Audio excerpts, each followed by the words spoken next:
അതെ, അടുത്ത ആഴ്ച സ്കൂൾ ഫെസ്റ്റ് ആണ്. മതസൗഹാർദ്ദത്തിനെ കുറിച്ചൊരു കഥ പറയാനാണ് എന്നെ ഏൽപ്പിച്ചേക്കണത്. മതസൗഹാർദ്ദത്തിനെ കുറിച്ചാ? എന്നിട്ട് നീ എഴുതിയ? കേട്ട് കഴിയുമ്പോ രോമ എഴുന്നേറ്റ് നിൽക്കുന്ന ഒരു കഥ ഞാൻ എഴുതിയേക്കണ്.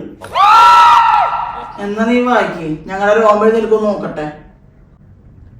നാസറും നാരായണനും കളിക്കൂട്ടുകാരായിരുന്നു. വലുതായപ്പോൾ അവർ ഒരു ബസ് വാങ്ങി. ഒരു ദിവസം നാസർ വന്ന് നോക്കുമ്പോൾ ബസ്സിൽ ഒരു ബോർഡ്, അമ്മേ നാരായണ. നാസറിനെ അത് കണ്ടപ്പോൾ വളരെ വിഷമമായി. നയിക്കാവുന്നതിലും അപ്പുറമായിരുന്നു അത്. അവനും വിട്ടുകൊടുത്തില്ല. നാസറും വെച്ചു ഒരു ബോർഡ്, ഉമ്മ നാസറേ.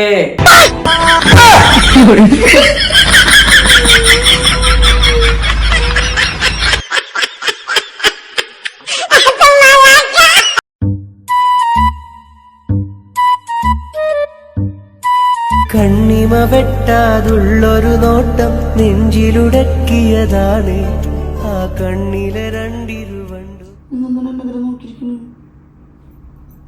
അതെ, സ്വന്തം ഭാര്യയുടെ മുഖത്ത് ഇങ്ങനെ നോക്കിയിരിക്കുന്നത് പുണ്യപ്രവൃത്തിയാണെന്ന് പഠിച്ചോ പറഞ്ഞിട്ടുണ്ട്.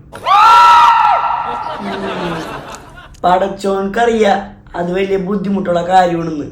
അതുകൊണ്ടാണ് ഇത് പുണ്യാക്കി വെച്ചേക്കണ്.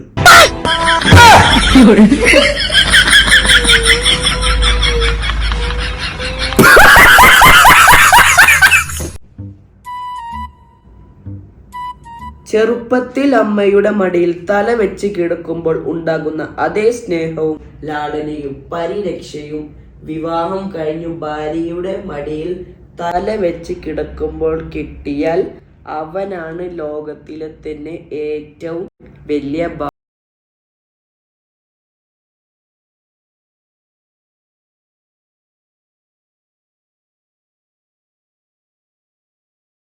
കറണ്ട് ബില്ല് അടച്ചിട്ടില്ല കേട്ടാ, പാൽക്കാരൻ്റെ കാശ് കൊടുത്തിട്ടില്ല, ഒരു പൈസ കൊടുത്തിട്ടില്ല. പിന്നെ നാളെ സ്കൂൾ ഫീസ് അടക്കേണ്ട ലാസ്റ്റ് ഡേറ്റ്. വാപ്പിച്ചിപ്പ തല വെച്ചതേ തീവണ്ടിക്കാണ്.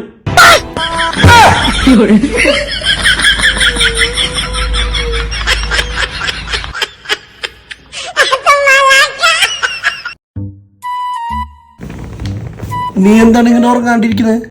ഞാനേ ഓൺലൈനിൽ ഒരു ഡ്രസ്സ് ഉണ്ട്, അടിപൊളി ഡ്രസ്സ്, പക്ഷെ അത് മേടിക്കാൻ പറ്റില്ലെന്ന് ആലോചിച്ചിട്ടേ ഉറക്കം വരണില്ല. അത് ശരി, അതാണ് ഉറക്കം വരാത്തത്. നമുക്കൊരു കാര്യം ചെയ്യാം, ഇപ്പൊ തന്നെ ഓർഡർ ചെയ്യാം. നിനക്ക് ഓർഡർ ചെയ്യാൻ പറ്റേ? ഞാൻ അതിന്റെ കളർ സൈസൊക്കെ ഇപ്പൊ തന്നെ അയച്ചുതരാം, എന്നിട്ട് ഓർഡർ ചെയ്താൽ മതി. ഉറക്ക് ഗുളികക്ക് എന്ത് കളറും സൈസും?